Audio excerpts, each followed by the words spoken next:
สวัสดีครับ I'm Point from ค้นพบ Unfortunately, this week I've been quite busy, so I have not prepared a topic for this week's video. However, I wanted to take the opportunity to talk about my own self-reflections and my own observations about the nature of how our mind works and our ego, and perhaps stress some points about the ego which I have not mentioned in previous videos.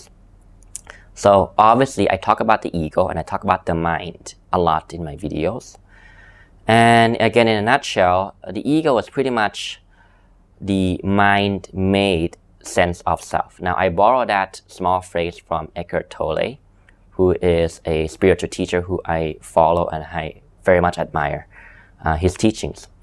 So it's everything that our mind identifies with and incorporates as part of our identity structure. Who you feel, who you think, and who you believe you are. Your conceptual sense of self. That's what we can refer to as the ego. Everything that your mind identifies with that you feel is part of you, whether it's your physical body, your race, your ethnicity, your nationality, your beliefs, what you like, who you think you are as a person. The list goes on. Now, an interesting observation that is beginning to become more clear to me, and that which I recognize I have a lot more work to do there, is we start to realize that the way in which the ego works, the way in which our mind works, we always have a sense where we need to acquire something more to fulfill ourselves, right?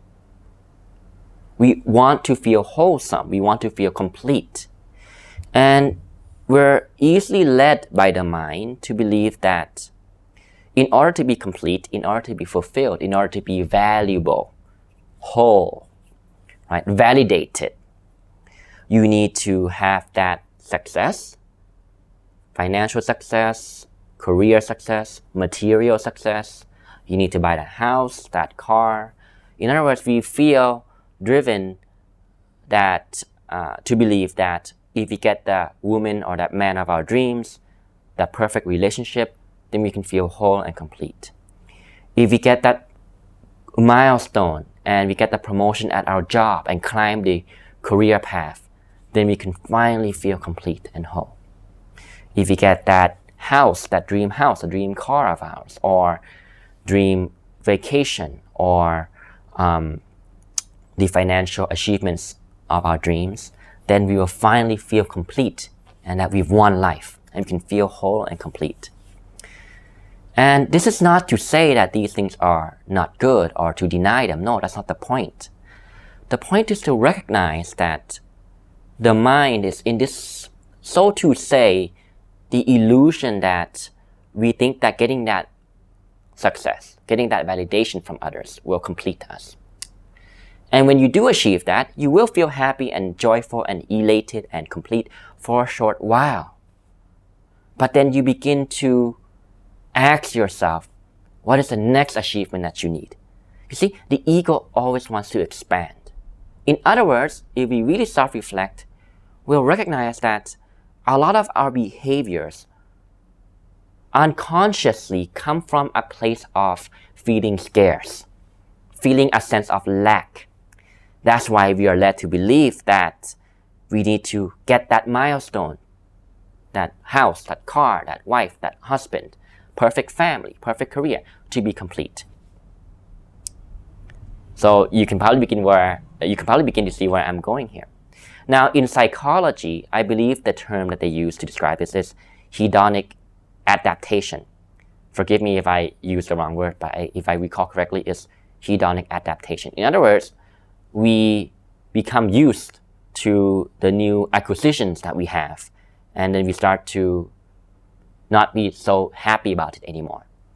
You buy a mansion, you buy a new mansion, a new house. You become very happy for the first few weeks or months, and then eventually your happiness levels come back down to normal again, and you feel compelled to buy a new house, a new mansion, a new car, get that perfect relationship, get that perfect status in society or whatever. So that's a concept in a nutshell. Now, from the perspective of the ego, we can see that it always wants to expand to feel complete. But you see how this is sort of like a impossible dynamic that we're putting ourselves up against here? Again, let me emphasize, this is not to say that material acquisition or looking for beautiful relationship is a bad thing, not at all. But I think the message of the story here, or the moral of the story here, is to recognize that we cannot expect external circumstances to fulfill us. We must learn to develop a sense of fulfillment deep within ourselves first. In other words, we must first learn to turn inwards and to recognize our true sense of worth in and of itself. That is not dependent upon external circumstances. Because if we take action in the world, if we take action in our career path, in our financial tracks, or in our romantic relationships, or our family relationships, or our friendships, career path, if we take an action from a place of already feeling fulfilled, that is a much more empowering and powerful place to lead life from. If we lead life from the background assumption or background feeling or background sense that we need to achieve that to be fulfilled, you're only going to stress yourself out and cause more anxiety and problems for yourself, right? So I think there's a lot of wisdom to be learned here.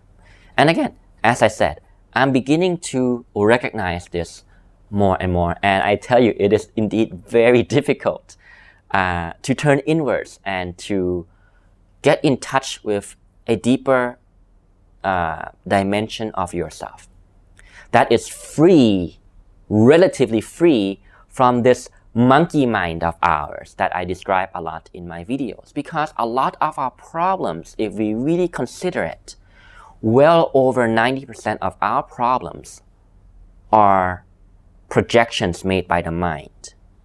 In other words, when we think about a problem, say, oh my God, I have a presentation at work next week. Oh my God, my girlfriend or boyfriend wants to leave me. It's the end of the world. Blah, blah, blah. In that sense, the problem is no immediate threat, you see. These problems, in the nature of what they are, they're not an imminent threat. They're not an immediate threat. They're not life and death situations that you need to take action immediately or else you're in grave danger. You know, it's not like you're driving a car and, you know, you see a car come from the opposite lane heading towards you and you need to react right away, otherwise you're going to crash and die. Most of our problems are not immediate in nature, right? The danger of the problem is not immediate in nature. It is perceived. And it is expanded by the mental commentary of our mind. And I guess what I'm trying to say here is propose to you or submit to you the idea that if we can learn to recognize and see things for what they are, see things clearly, and if we can learn to see through the mental constructs that lead us to feel stressed and anxious and feeling insufficient, feeling diminished in some way, shape, or form, feeling not good enough in some way, shape, or form, then we can begin to be in touch with a deeper sense of ourselves. And in that is a sense of fulfillment that we can sense and know to be authentically true. Now, the reason I stress this is, of course, I've been following many teachers, and I believe that the ones who really want to help us, really want to help you develop and learn what it means to be a human, they all say one thing in common, and it's that we have to turn inwards and develop that sense of connection with our deeper sense of self. Now, the trick here is this, that I want to propose today, is Don't just feel satisfied with understanding this on an intellectual level. Don't take the words of any gurus for face value. Don't take what I say here for face value. Don't take it on as a belief system. But try your best to verify this for yourself. Sorry, I got cut off just there. As I was saying, what I wanted to propose is for you to verify this information for yourself in your own direct experience through your own practice, which is why I emphasize the importance of practice. It is important to verify these things for yourself and develop the understanding for yourself so that you don't take it on as a belief or as a faith, and that it is derived through your direct experience, whether it is contemplation, self-reflection that we talk about often, and most powerfully, I think, is meditation. Right?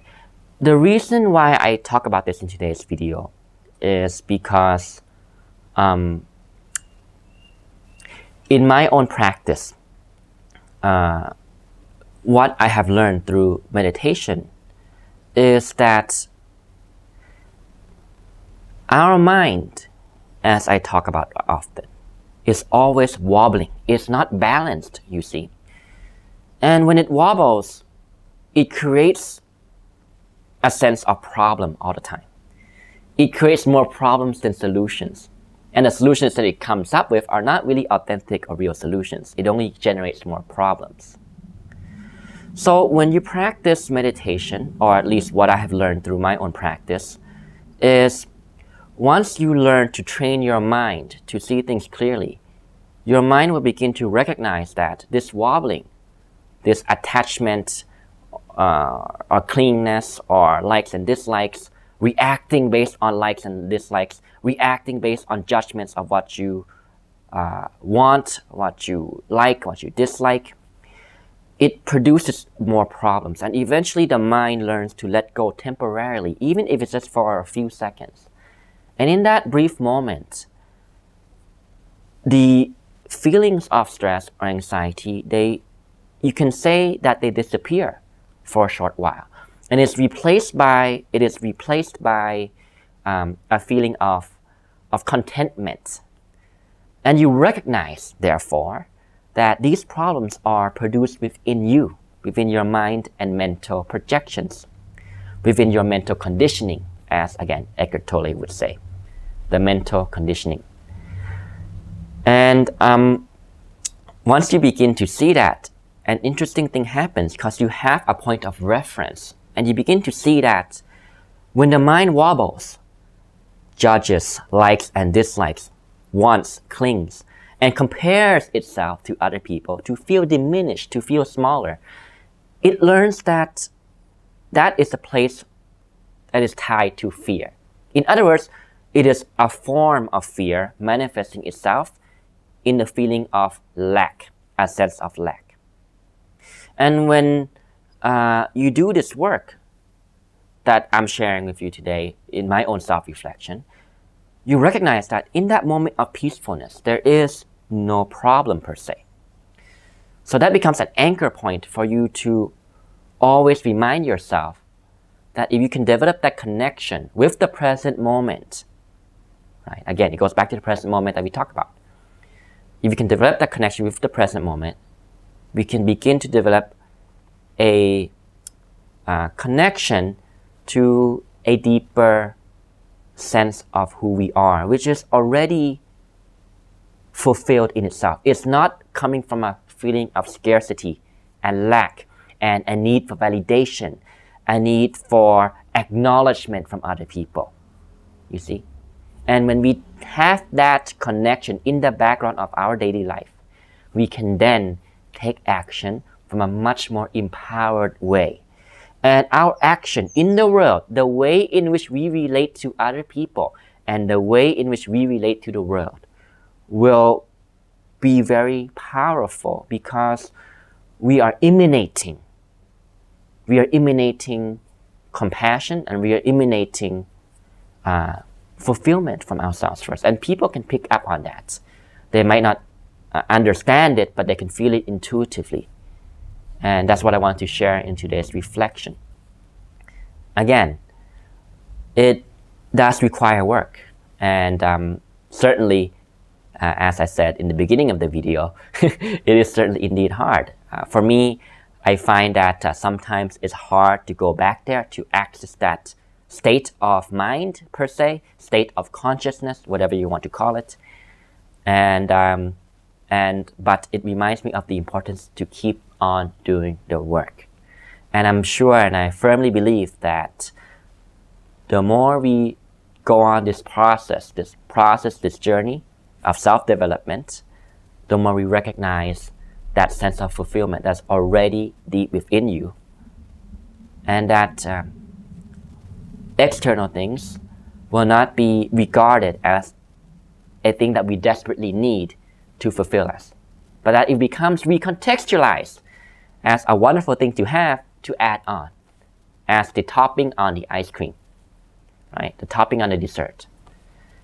And yeah, so that's what I want to share in today's video. Again, the importance here is we must derive this for ourselves in our own direct experience. And that is through practice. And therefore, to have faith in this sense, have faith in the process. A lot of times we tend to be very results-oriented, right? We want to feel happy, calm, peaceful, quickly in our practice. But I think that the journey is about learning the way that the mind works, and feeling peaceful and calm is sometimes a byproduct or the benefits of the fruit per se, right? And with that, I'm sure that we will change the way that we relate to our life, and we'll feel much more complete, much more happier, and much more content. So I hope this short reflection was valuable for you through my own examples and sharing with you my experience and how I make sense of it and how I interpret it. And good luck to you on your practice. Thanks for staying tuned, and I'll see you next time. สวัสดีครับ